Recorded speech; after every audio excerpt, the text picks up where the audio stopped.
할렐루야. 우리 옆사람과 인사하실까요? 예수 안에서 사랑합니다.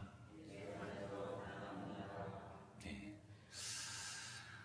미국 플로리다에 있는 어느 신실한 크리스찬 할머니가 한 분 계셨어요. 그런데 그 할머니가 세상을 바라보니까 너무 악한 세상인 거예요. 각박해지고 복음을 모르는 세상 사람들이 너무 안타까워서 여러 가지 고민을 하면서 하나님께 기도를 합니다. 하나님, 어떻게 하면 제가 이 어두운 세상에 조금이라도 복음의 빛을 밝힐 수 있을까요? 저에게 지혜를 주세요. 그런데 너무 늙었어요. 아무런 힘도 없어요. 돈도 없어요. 그래서 어떻게 할 수 있을까 기도하는 중에 하나님이 감동을 주십니다. 그래서 어느 날 그 감동을 받고 아들에게, 아들아, 코르크 마개가 있는 빈병을 200개 좀 구해다 다오, 이렇게 말을 해요. 이 코르크 마개가 뭔지 아시죠? 그 와인 병에 있는 바깥 외부에 이것을 막을 수 있는 것, 물기를. 그 할머니가 이제 아들이 가져다 준 그 빈병에 친히 이제 성경 말씀을 적습니다. 성경 말씀을 적어서 다 집어넣고는 코르크 마개를 딱 막아서 봉하고요. 그 플로리다 강가에 가서 그것을 다 띄웁니다. 200개의 병을. 그런데 이 200개의 병으로 인해서 정말로 많은 역사가 일어납니다. 그 할머니가 세상에 계셨을 때뿐만이 아니고 돌아가신 후에도 많은 사람들이 그 병을 건져서 그 병 속에 있는 하나님의 말씀을 보면서 회개하고 다시 이 복음의 길을 걸어갔다라는 이런 간증의 사연들이 계속 오게 되는 거예요. 1974년 11월에 이분이 세상을 떠나셨는데 그 다음 달 12월에 어떤 아주머니가 그분에게 편지를 보낸 것을 아들이 공개를 했습니다. 그 편지의 내용이 무엇이었냐면 남편이 트랙터 운전기사를 하고 계셨는데 어느 날 갑자기 세상을 떠나신 거예요. 그런데 같이 살고 있는 아들들이 너무 자기를 핍박하고 너무 힘들게 하더래요. 그래서 살 소망을 느끼질 못하고 이제 자살을 하려고 그 강가에 갔어요. 그런데 그 강가에서 떠내려오는 그 병을 보게 된 거예요. 할머니가 띄워놓은 병. 참 이상하다 해서 그 병을 열어놓고 보니까 거기에 전도서 9장 4절에 아주 짧은 말씀 한 구절이 적혀 있었다고 합니다. 전도서 9장 4절 우리 다 같이 합독합니다. 시작. 모든 산 자들 중에 들어있는 자에게는 누구나 소망이 있음은 산 개가 죽은 사자보다 낫기 때문이니라. 아멘. 자, 이 말씀을 딱 읽는데 정신을 바짝이 나더래요. 정신이 바짝 나면서 번개가 치는 것처럼 찌릿찌릿하더랍니다. 그래, 내가 지금 지나온 삶이 개같이 살았지만 그래도 살아있다는 자체가 죽은 유인들보다 낫구나 하는 것을 깨닫게 된 거예요. 내 이 삶의 생명을 하나님께서 얼마나 사랑하는지를 깨닫게 된 겁니다. 그래서 그 쪽지로, 그 한 구절의 말씀 때문에 제가 지금 다시 열심히 살아가고 있습니다 하는 감사의 편지를 보낸 것입니다. 여러분, 이 200개의 병에 각각 다른 하나님의 말씀이 적혀 있어요. 그리고 그 200개의 병을 200명의 사람들이 다 읽었을 터인데, 자, 어떤 사람에게는 그냥 쓰레기 속에 있는 글귀일 뿐이고요. 어떤 사람에게는 그 죽어가는 영혼이 다시 살아나는 그 생명의 말씀이 됐습니다. 무엇 때문에 이렇게 다른 결과가 벌어지는 것일까요? 말씀이 능력이 없어서가 아닙니다. 말씀의 능력이 없어서 어떤 사람에게는 그 능력이 일어나고 어떤 사람에게는 아무런 능력이 없는 것이 아니에요. 말씀을 대하는 우리의 마음의 문제인 것입니다. 우리 마음에 하나님의 말씀을 차곡차곡 채울수록 우리가 이 세상을 이길 수 있어요. 죄로 인해 오염된 우리 마음을 다시 깨끗하게 할 수가 있습니다. 이 말씀이 우리의 생명의 양식이고 능력인 것을 아는 자만이 그 말씀을 대할 때에 그렇게 영원히 살리는 역사가 일어날 줄 믿습니다. 다른 종교는 자꾸 마음을 비우래요. 이런 말씀 많이 들어보셨죠? 마음을 비우세요. 마음을 비우세요. 그런데 우리 기독교는요, 마음에 하나님의 말씀을 계속 채우는 종교입니다. 우리 마음을 비우면 안 돼요. 죄는 벗어야죠. 하지만 우리 마음에는 하나님의 말씀이 가득 채워져 있어야 되고, 우리 마음에는 오직 예수 그리스도만이 딱 주인으로서 자리를 잡고 계셔야 돼요. 시편 1편 2절의 말씀 다 같이 시작. 오직 여호와의 율법을 즐거워하여 그의 율법을 주야로 묵상하는도다. 아멘. 자, 이 말씀이 어떤 사람에 대한 말씀이에요? 복 있는 자, 하나님께 복 받는 자, 하나님께 복 받을 만한 자에 관한 말씀입니다. 성도는 방금 봉독한 이 말씀과 같이 마음에 이 하나님의 말씀을 채워넣는 것이 기쁨이 되어야 돼요. 여호와의 율법을 즐거워한다. 무엇으로 즐거워한다라는 것입니까? 말씀을 대하고 이 말씀을 나의 생명으로 양식으로 삼는 것, 이 먹는 것이 그 자체가 기쁨이 되어야 돼요. 그래서 꿀송이보다 더 달다라는 말씀이 있잖아요. 여러분들에게 말씀이 꿀송이보다 더 답니까? 자신에게 한번 잘 물어보십시오. 달기 때문에 계속 먹습니다. 맛이 없으면 아무리 건강하다고 해도 저는 못 먹겠더라고요. 맛이 있으니까 계속 먹게 되는 거예요. 또 그의 율법을 주야로 묵상하는도다. 주야로 묵상하면서 계속 말씀을 채워야 된다는 거예요. 그러니까 이게 뭐예요? 24시간의 한 뜻도 있죠. 또 하나는 주, 나의 일이 잘 풀릴 때, 나의 일이 잘 풀리지 않을 때, 어떤 환경에서도 그 말씀을 계속 먹어야 한다는 거예요. 그런데 마귀는 우리의 마음에 이 말씀을 채우지 못하도록 자꾸 우리를 미혹합니다. 일이 잘 풀릴 때는 우리에게 뭐라고 우리를 미혹하냐면, 이 정도면 충분해. 네가 열심히 이 정도 말씀을 사모했으니까 하나님께서 복을 주신 거잖아. 그러니까 더 열심히 할 필요가 없어. 조금 편하게 해도 돼. 나태하게 만드는 것입니다. 마귀가 무슨 뜻이라고 그랬어요? 중상모략하는 자, 참소하는 자. 이렇게 우리를 자꾸 마음을 비틀어 버리는 겁니다. 또 반면에 일이 잘 안 풀릴 때는 지금 말씀이 문제야. 문제를 해결하는 것이 첫째지. 나중에 이 문제를 해결하고 어느 정도 여유가 있을 때 그때 봐도 돼. 그렇게 우리를 안심을 시키는 거예요. 우리는 이 모든 일에 반대로 살아야 합니다. 자, 일이 잘 풀릴 때에는 세상에도 이런 말이 있죠. 물 들어올 때 뭐 하라? 물 들어올 때 노 저어라. 우리 말씀에 은혜가 될 때 더 자꾸 말씀을 더 채워야 됩니다. 일이 잘 풀릴 때에 더 말씀을 채워야 돼요. 말씀의 은혜가 들어오는데 노 저어야죠. 또 반면에 일이 잘 안 풀릴 때에는 사막의 오아시스와 같이 말씀을 대해야 돼요. 이 말씀이 나의 생명줄이요. 이 말씀이 모든 문제의 열쇠다. 우리가 그 생각을 잊어버리니까 자꾸 말씀을 멀리하는 겁니다. 그래야 시편 1편의 말씀과 같이 복 있는 사람이 될 수 있는 거예요. 그렇지 않고 말씀이 자꾸 내 마음에서 비워지면 오늘 이 엘리 제사장, 그것도 대제사장이죠. 누구보다 말씀에 바로 서야 하고 누구보다 말씀을 영혼에 가득 채워야 하는 이 엘리 제사장과 같이 하나님의 말씀이 더 이상 들리지 않아요. 그러니까 하나님이 말씀을 안 해버려요. 말씀을 하셔도 듣지를 않으니 말씀을 안 해요. 그래서 들을 만한 자를 찾았는데 바로 어린 사무엘을 찾게 되신 것입니다.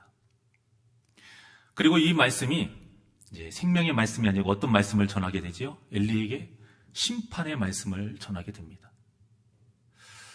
자, 이 심판의 말씀이 얼마나 무서운 말씀입니까? 나에게 하는 말씀이 아니라 해도요, 심판하신다는 그 말씀 자체가 무섭잖아요. 성인이 듣기에도 무서운데 어린 사무엘이 듣기에 얼마나 무섭겠어요. 내가 아버지로 섬기고 내가 스승으로 섬기는 이 엘리 대제사장의 집안에 대가 끊겨버려요. 이 집안이 멸망을 당하고 진멸당한다라는 이 말씀이 얼마나 무섭겠습니까? 그런데 이 하나님의 말씀을 엘리가 그대로 말해라 라고 말을 하지요. 그런데 좋은 이야기도 아니고 이 말씀이 오늘 본문에 뭐라고 하냐면 두려워했다라고 해요. 그래서 17절과 같이 엘리가 말을 하죠. 우리 17절 시작. 이르되 네게 무엇을 말씀하셨느냐 청하노니 내게 숨기지 말라.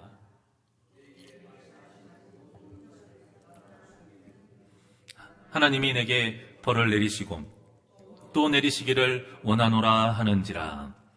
물론 엘리의 이 말이 어린 사무엘에게는 좀 가혹하게 들릴 수도 있어요. 약간 우리가 느끼기에 어때요? 협박조로 좀 들리죠.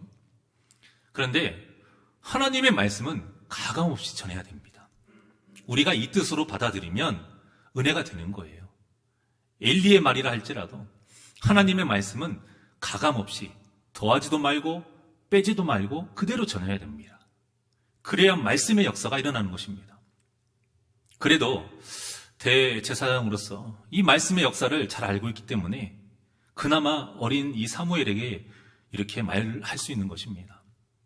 자, 그러자 사무엘이 18절과 같이 말을 하지요. 다 같이 합독합니다. 시작.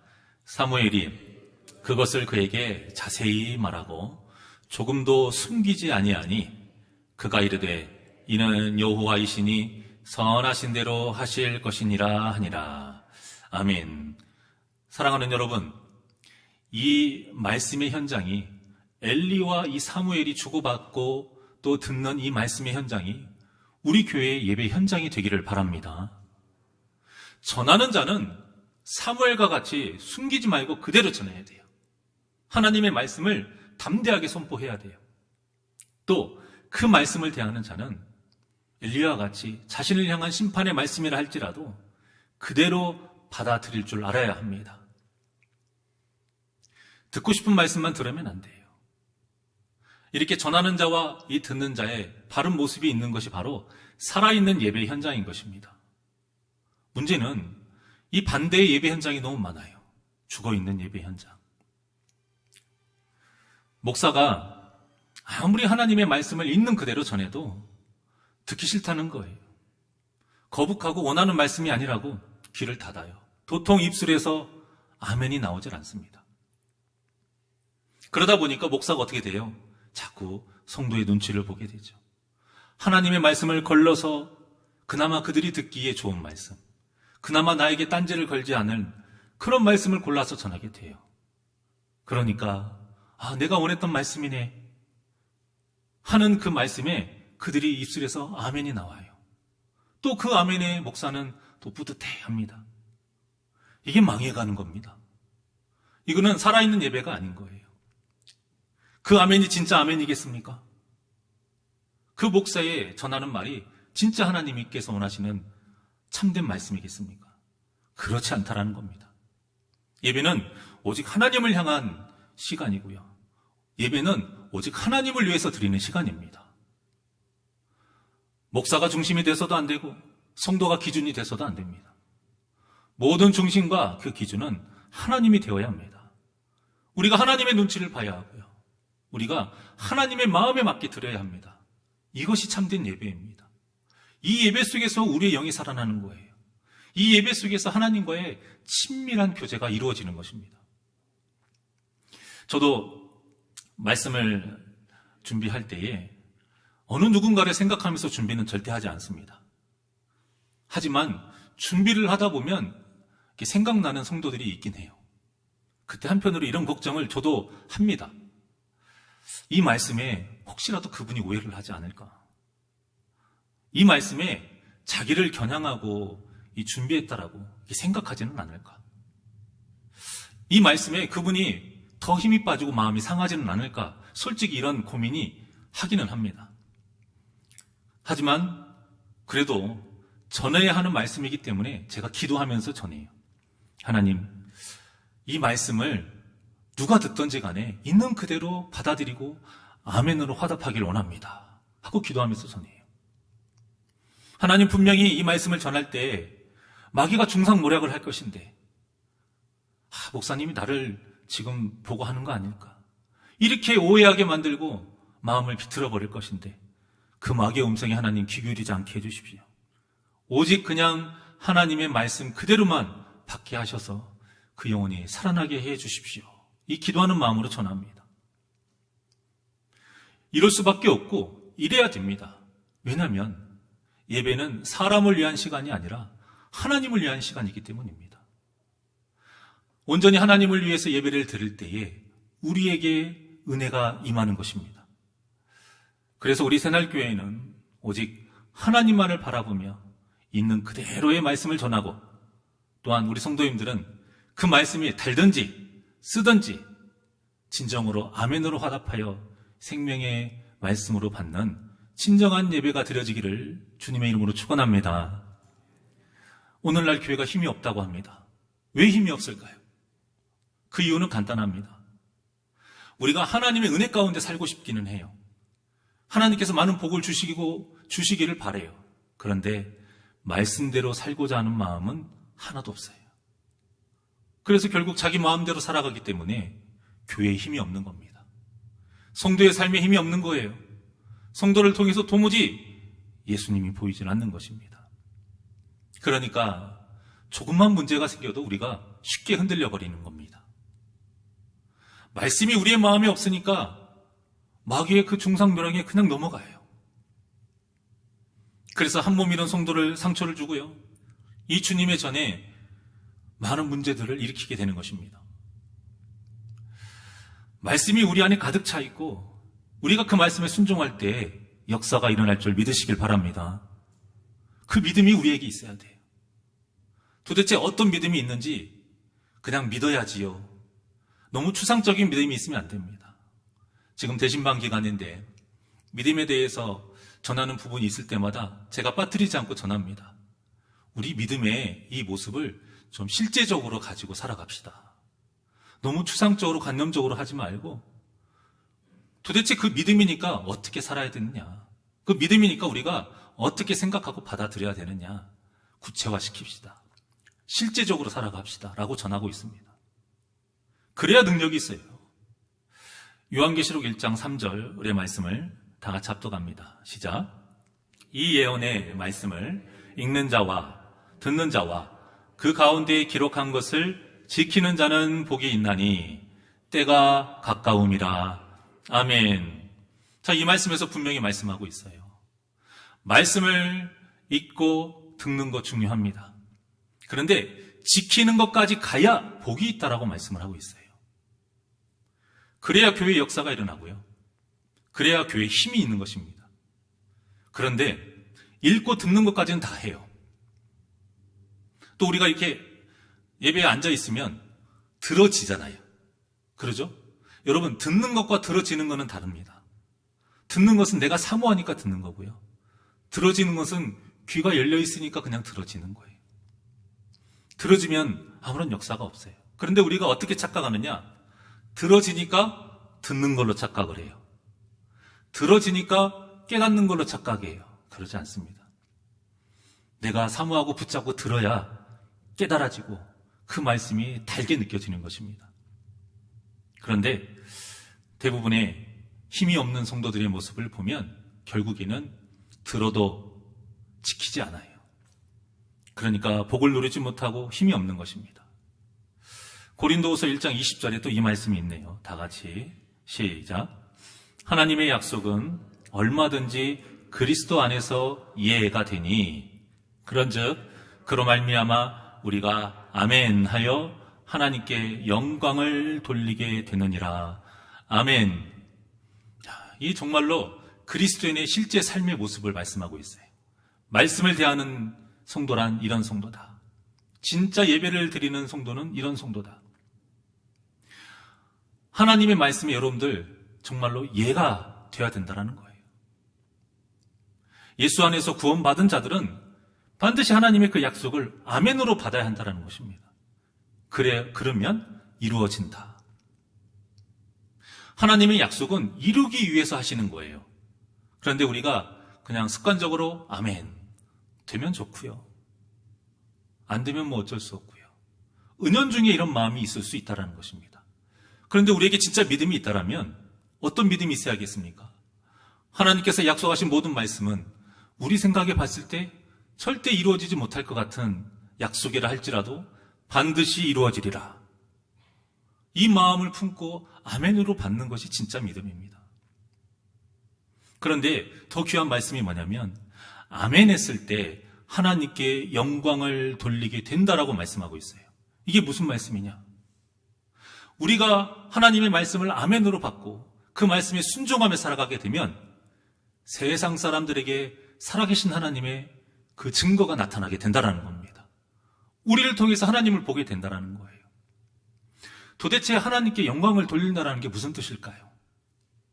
여러 가지 의미가 있겠지만 가장 기본적인 의미는 무엇이냐면 나를 통해서 세상 사람들이 하나님을 알게 되는 것, 이것이 하나님께 영광을 돌리는 첫째입니다.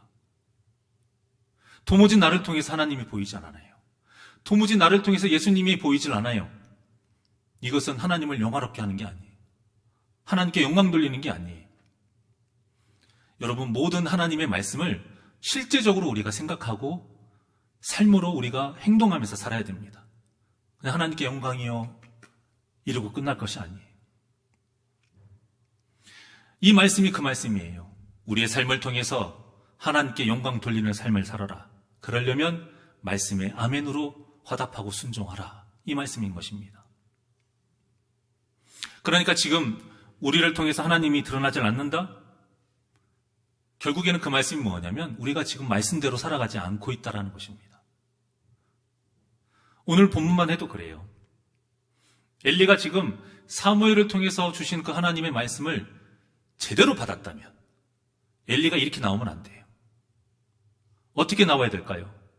회개해야죠. 회개해야 되는데 회개하지 않아요.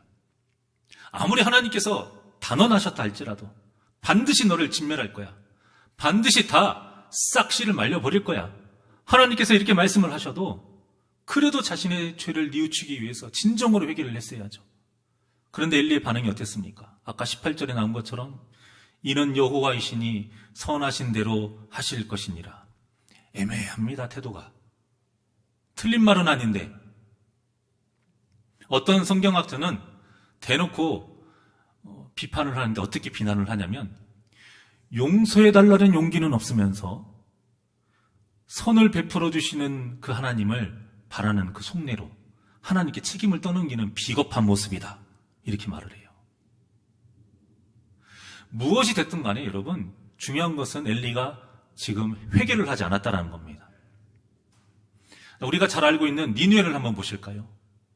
니느웨는요, 엘리와 또 그 두 아들의 그 죄와 비교했을 때 비교도 안 됩니다. 엄청나게 큰 악한 죄를 지었어요. 스케일이 장난이 아니에요. 몇 사람의 죄가 아니에요. 니느웨 전체의 죄예요. 나라 전체의 죄입니다. 비교가 됩니까, 여러분?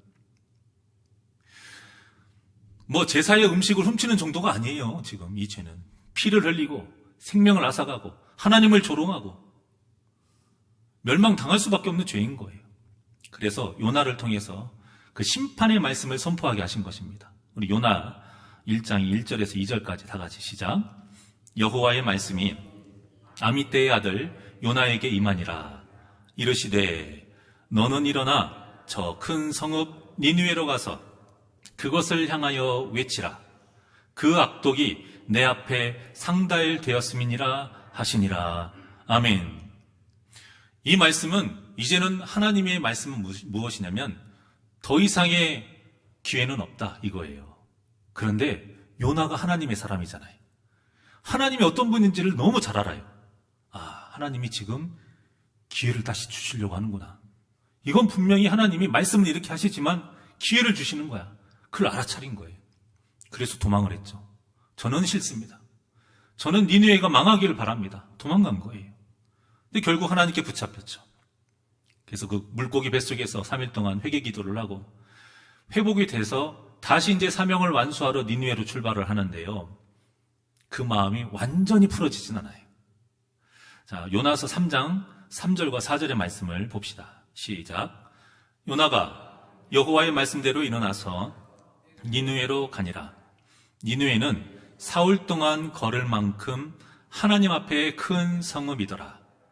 요나가 그 성읍에 들어가서 하루 동안 다니며 외쳐 이르되 40일이 지나면 니느웨가 무너지리라 하였더니, 여러분 보십시오. 니느웨가 얼마나 큰 성읍이냐면 걸어다니면 며칠 걸려요? 3일. 그런데 지금 선포를 하는데 며칠 동안 했어요?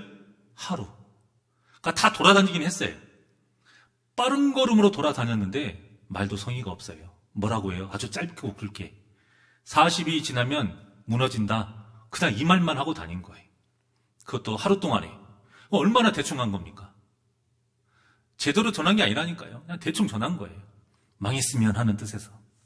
그런데 대충 전한 이 말씀을 받는 니느웨 사람들의 반응이 너무나도 놀랍습니다. 우리 요나서 3장 5절에서 9절까지 합독합니다. 시작. 니느웨 사람들이 하나님을 믿고 금식을 선포하고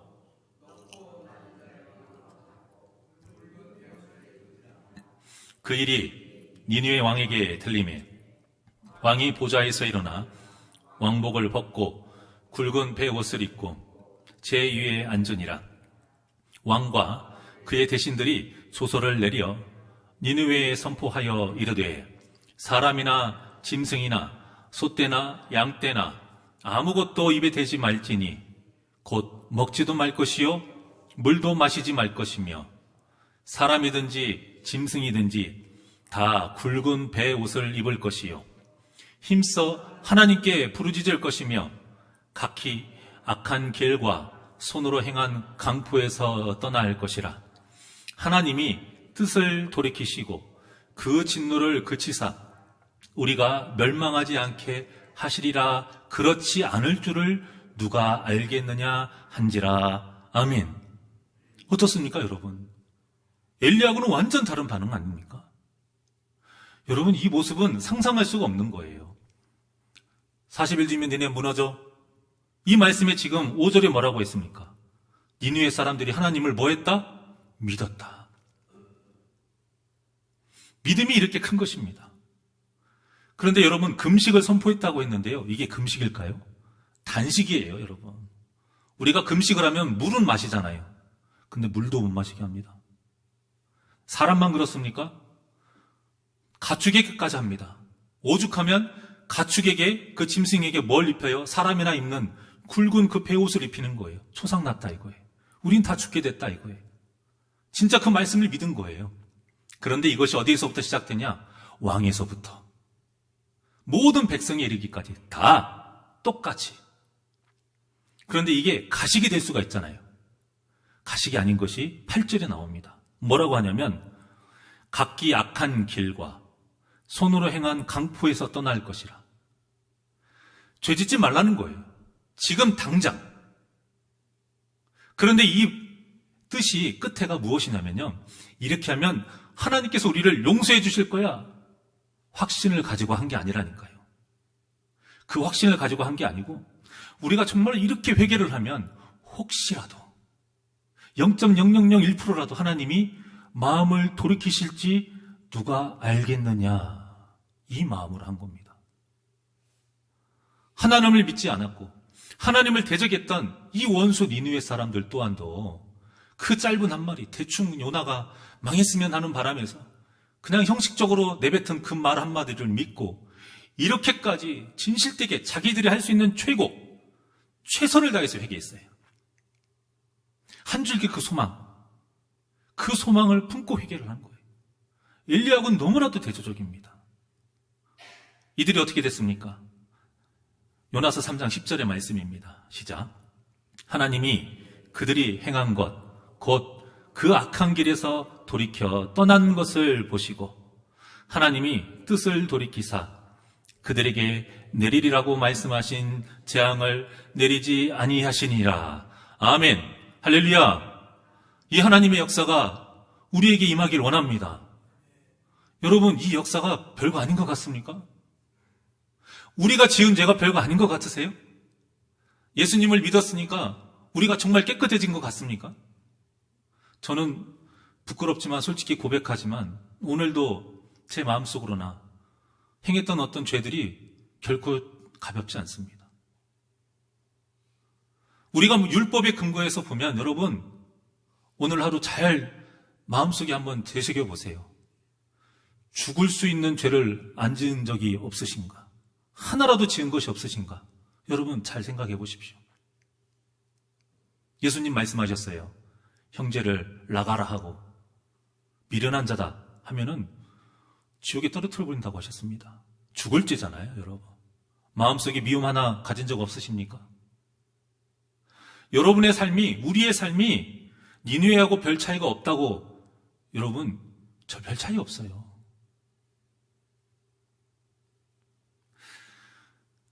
이들의 회개가 정말 우리는 잊으면 안 됩니다. 우리가 말씀을 정말로 생명의 말씀으로 받아야 하는 이유가 이겁니다. 생명의 말씀이 우리에게 되면 우리가 진정한 회개가 나와요. 하나님께서 분명히 아니 너희들에겐 더 이상 자비란 없어. 너희들은 반드시 멸망할 거야. 해도 그런다 할지라도 우리가 정말로 하나님을 사랑하는 마음으로 진정한 회개를 하는 것을 하나님이 원하신다라는 것입니다. 그 이후에는 하나님께 맡겨야죠. 그런데 믿으니까 그 행한 것을 보시고 그들이 돌이킨 것을 보시고 하나님도 뜻을 돌이키셨다라고 말씀하고 있습니다. 이 얘기는 뭐냐면 우리가 하는 것에 따라서 하나님이 바꿔질 수 있다. 우리가 하는 것에 따라서 하나님을 움직일 수 있다. 그런 뜻이 아니에요. 이미 그 마음에 하나님은 이들이 회개하기를 바라신 거예요. 그것을 누가 먼저 눈치챘습니까? 요나가 먼저 눈치챘잖아요. 지금 니느웨 사람들이 용서받을 거라고 확신을 가지고 한 게 아니라니까요, 여러분. 그 확신이 없음에도 혹시라도 그러지 않을까. 그걸로 자기의 최선과 최고의 회개를 한 것입니다. 믿음도 없는 사람들이. 그런데 믿음이 있는 우리들이 지금 그렇게 살고 있느냐 이것입니다. 우리의 모습이 엘리야와 같습니까? 아니면 이 니느웨 사람과 같습니까? 말씀을 대할 때에 이 니느웨가 같이 지진된 회개, 그 말씀이 나의 생명이 되고 능력이 되는 그 역사, 하나님의 그 놀라운 역사를 맛보는 저와 여러분이 되시기를 주님의 이름으로 축원합니다. 오늘 본문 19절과 20절을 보면 하나님의 말씀을 계속 마음에 채웁니다. 사무엘은 계속 그 말씀을 마음에 채우면서 살아가요. 살아가니까 어떤 일이 벌어지냐? 19절과 20절 시작. 사무엘이 자라매 여호와께서 그와 함께 계셔서 그의 말이 하나도 땅에 떨어지지 않게 하시니 단에서부터 브엘세바까지의 온 이스라엘이 사무엘은 여호와의 선지자로 세우심을 입은 줄을 알았더라. 아멘. 우리 성도님들 기도하실 때에도 이런 기도 많이 하시잖아요. 저도 가끔 해요. 선포되는 말씀이 하나라도 땅에 떨어지지 않게 하여 주시옵소서. 그 말씀이 여기에 나오는 말씀이에요. 그런데 사무엘이 도대체 어떻게 살았기에 사무엘이 전하는 모든 말이 하나님의 말씀으로 전해져서 하나도 땅에 떨어지지 않을 수 있을까? 엘리의 말은 땅에 떨어졌는데 홈리와 비닐세 말도 땅에 떨어졌는데 사무엘이 일단은 선포할 때 하나님의 말씀을 그대로 선포한 것입니다. 또 그 말씀대로 살아서 제사장으로서의 온전한 역할을 한 거예요. 제사장은 모든 사람들에게 믿음의 본을 보여야 됩니다. 거룩한 행실을 먼저 보여야 하는 의무가 있어요. 그게 제사장이에요. 제사장다운 삶을 산 겁니다. 그래서 20절에 뭐라고 했습니까? 단에서부터 브엘세바. 단이 이스라엘의 제일 끝쪽이에요. 브엘세바는 이스라엘 제일 남단에 있는 곳이에요. 그래서 온 이스라엘을 말합니다. 온 이스라엘이 사무엘을 무얼로 세운 줄을 알매더라? 여호와의 선지자. 그러니까 참 선지자로 인정했다라는 것입니다. 우리가 거룩하지 못한 제사장 봤을 때 대우는 해줄 수 있어요. 하지만 참 제사장으로 인정하지는 않습니다. 저도 그것이 두렵고 떨려요. 제가 목사이기 때문에 여러분들이 분명히 성도님으로서 저를 대우해 줍니다. 대접해 주시고 섬겨주세요. 근데 문제는 그 마음의 중심이 저를 정말로 참 목사로 인정하느냐, 그것이 중요한 거 아니겠습니까? 저는 그게 두렵고 또 그런 일이 생기지 않도록, 저는 오늘 이 사무엘의 말씀이 남 얘기가 아니에요. 사실은 저에게 하는 이야기고요, 제가 들으라고 지금 제 마음에 새기면서 하는 이야기입니다. 저도 이런 사무엘과 같이 되고 싶습니다. 그런데 이 사무엘이 어떻게 살았는가 보니 그 첫 시작이 무엇이었냐? 말씀을 마음에 차곡차곡 계속 채워 넣었다라는 것입니다. 우리가 매일 삼시세끼를 밥을 먹잖아요. 또 이 말씀에 아니요, 전 두 끼 먹는데요, 이러는 분은 없죠. 이게 무슨 뜻인지는 아시잖아요. 우리가 왜 자꾸 밥을 챙겨 먹습니까? 안 먹으면 죽으니까 먹잖아요. 또 왜 한 끼나 아니면 뭐 이틀에 한 번, 3일에 한 번 왜 이렇게 안 먹습니까? 건강해지려고 먹지 않습니까? 그렇게 대충 먹으면 우리 병나잖아요. 또 사람이 밥심으로 산다고 하잖아요. 내가 하는 일 제대로 하려면 힘이 나야 되잖아요. 그래서 밥을 먹는 거 아닙니까? 그런데 왜 우리의 영혼을 살리는 이 말씀을 생명의 양식으로 먹지 않느냐 이 말입니다. 우리가 정말로 믿는 자라면 땅의 것을 생각하지 않고 위의 것을 생각하고 우리가 영의 일을 생각하고 바라보며 살아가는 사람이라면 우리의 양식이 무엇이 되어야겠습니까? 말씀이 되어야 한다는 것입니다. 그런데 우리의 마음에 말씀을 양식으로 하지 않으면 무엇이 양식이 되냐면 탐심이 양식이 되는 거예요. 탐심은 곧 뭐라고요? 우상숭배니라. 여러분, 정말로 우리가 잘 이 말씀을 생명과 같이 잘 받아들여야 됩니다. 우리가 말씀을 끼니 때마다 챙겨야 돼요. 우리가 말씀을 간식 먹듯이 또 생각날 때마다 계속 그 간식을 챙겨 먹듯이 먹어야 돼요. 말씀을 먹지 않으니까 이 우리의 신앙생활이 건강하지 못하는 것입니다. 말씀을 먹지 않으니까 우리가 힘이 없어요. 그러니까 어떤 일도 일어나지 않는 겁니다. 말씀을 먹지 않으니까 우리의 영혼이 점점 죽어가고 있어요. 디모데후서 3장 16절과 17절의 말씀을 다 같이 합독합니다. 시작. 모든 성경은 하나님의 감동으로 된 것으로 교훈과 책망과 바르게 함과 의로 교육하기에 유익하니 이는 하나님의 사람으로 온전하게 하며 모든 선한 일을 행한 능력을 갖추게 하려 함이라. 아멘. 자, 우리가 너무나도 잘 알고 있는 말씀이죠. 그런데 이 말씀의 뜻을 우리가 잘 봐야 됩니다. 모든 성경은 하나님의 사람으로서 온전하게 하고 능력을 준다고 말씀하고 있어요. 그런데 여러분, 이런 일이 한 번이면 족합니까? 한 번 이런 일이 끝나면, 이런 일이 이루어지면 뭐 더 이상 안 해도 됩니까? 아니면 자동적으로 계속 이런 일이 벌어집니까? 그것이 아니라는 거예요. 그래서 말씀을 생명의 양식이라고 하는 겁니다. 계속 먹으라고. 계속 먹으라고. 만나가 어떤 양식이었습니까? 일용할 양식이었습니다. 딱 하루 먹을 분량인 거예요. 그러니까 뭐냐면 하나님의 말씀을 매일매일 먹어야 된다는 거예요, 여러분. 그런데 우리는 하루 먹은 걸로 1년을 살아요. 그래서 절기 크리스찬이란 단어가 있잖아요. 절기 크리스찬이 뭐예요? 절기 때만 나오는 거예요, 예배를. 그리고 그때 먹은 양식으로 1년을 버티고 6개월을 버티는 겁니다. 그것이 아니라는 거죠. 말씀을 매일 먹는 사람이 어떤 역사가 일어나냐면요, 그 삶의 신앙의 간증이 늘어납니다, 여러분. 그 간증이 얼마나 많이 있으면 다윗이 그렇게 많은 시편을 지었게 된 거예요. 다윗이 시편 150편 중에서 73편을 지었다라고 많은 학자들이 이야기를 합니다. 대단하지 않습니까? 반절입니다, 반절.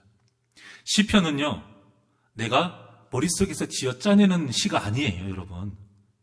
시편은 하나님을 만난 자만이 할 수 있는 신앙의 간증 고백이에요. 이거 지어내는 시가 아닌 거예요, 여러분. 시편은 그런 시가 아니에요. 체험한 자만이 쓸 수 있는 게 시편인 것입니다. 할 말이 많다는 거죠. 한마디로 다윗은 지금. 하나님의 말씀을 믿고 지키다 보니까 하나님의 역사가 너무 많이 체험한 거예요. 하나님을 너무 많이 만난 거예요. 그래서 내가 만난 하나님을 이렇게 소개하고 싶은 거예요. 그리고 쓰다가 보니까 73개나 된 겁니다. 그런데 이거 시편에 올라온 것만 그러죠. 얼마나 많이 썼는지는 모릅니다, 여러분. 사랑하는 여러분, 이런 간증의 역사가 언제까지 남의 이야기로만 들으시려고 합니까? 이런 간증의 역사가 언제까지 나도 저리 봤으면 좋겠다 그냥 하는 마음으로만 들으시려고 하십니까? 이제는 이 능력과 이 역사가, 이 간증이 저와 여러분에게도 계속 펼쳐지기를 주님의 이름으로 축원합니다. 그러려면 항상 말씀을 생명의 양식으로 마음에 채워야 하고요, 삶에서 순종하며 나아가야 하는 것입니다. 그래야 하나님의 역사가 일어나고 우리가 다 능력 있는 성도가 되는 것입니다. 그래야 그 하나님을 만난 그 간증이 우리가 서로 나눌 수 있는 거예요. 자랑이 아니라 기쁘니까, 기쁨의 소식이니까 서로 나누는 거예요. 그런데 이 간증을 서로 나누다 보면 시험 받는 사람이 있습니다. 둘 중에 하나예요. 간증하는 분이 자랑거리로 하니까 시험 받아요. 또 하나는 분명히 자랑거리가 아니에요. 기쁨에서 하는데 그 이야기를 듣는 사람이 간증거리가 없어서 그래요.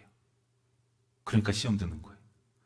대화라는 게 서로 말이 통해야 되잖아요. 할 말이 있어야 되는데 할 말이 없는 거예요. 나는 간증할 게 없으니까. 나는 이 시편을 쓸 수가 없으니까. 저는 우리 새날교회 모든 성도님들이 시편을 쓰길 원합니다. 꼭 글로 쓰라는 것이 아니고 내가 만난 하나님이 있는 것 자체가 여러분 시편 하나를 쓴 거예요. 내가 말씀을 생명의 양식으로 삼고 이 땅에서 그 어려운 것들을 다 믿음으로 이겨내고 순종하며 살았더니 하나님이 이렇게 역사하셨더라. 시편 하나가 만들어진 겁니다, 여러분.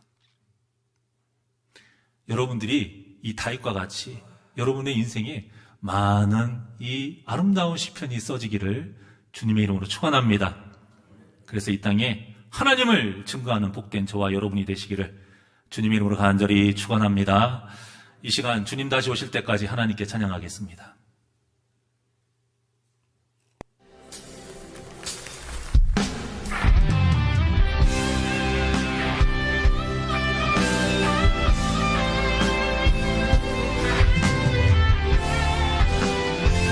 주님 다시 오실 때까지, 주님 다시 오실 때까지 나는 이 길을 가리라. 좁은 문, 좁은 길, 나의 십자가 지고 나의 가는 이 길 끝에서 나는 주님을 보리라. 영광의 내 주님 나를 맞아주시리. 주님 다시 오실 때까지, 주님 다시 오실 때까지 나는 일어나 달려가리라. 주의 영광 온 땅 덮을 때 나는 일어나 노래하리. 내 사모하는 주님 온 세상 부르시라. 내 사모하는 주님 영광의 왕이시라. 두 손을 가슴에 얹고 주님 다시 오실 때까지 나는 이 길을 가리라. 좁은 문, 좁은 길, 나의 십자가 지고 나의 가는 이 길 끝에서 나의 가는 이 길 끝에서 나는 주님을 보리라. 영광의 내 주님 나를 맞아주시리. 주님 다시 오실 때까지, 주님 다시 오실 때까지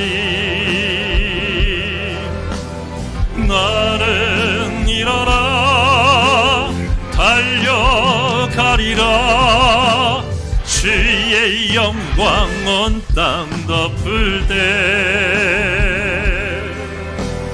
나는 일어나 노래야 두 손 높이 들고 고백합니다. 내 사모하는 주님 온 세상 부르시라.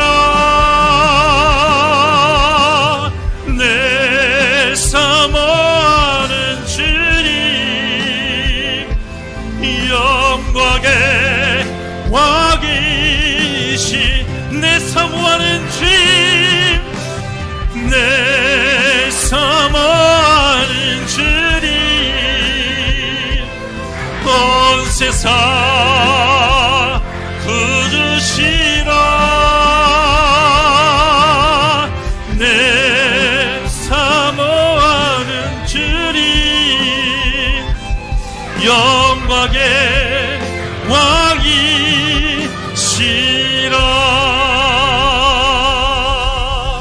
기도하시겠습니다.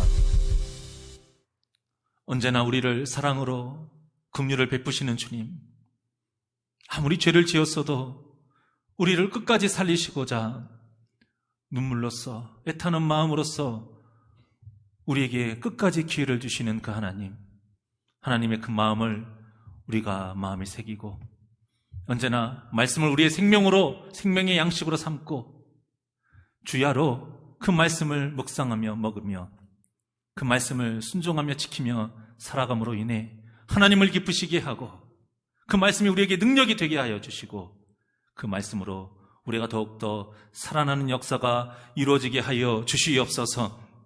하나님의 말씀을 있는 그대로 아멘으로 받기를 원합니다. 그 말씀대로 살아갈 때에 우리의 삶을 통해서 이 땅에 하나님을 증거하는, 그래서 하나님께 영광 돌리는 귀하고 복된 하나님의 진정한 자녀가 되게 하여 주시옵소서. 감사하며 예수님의 이름으로 기도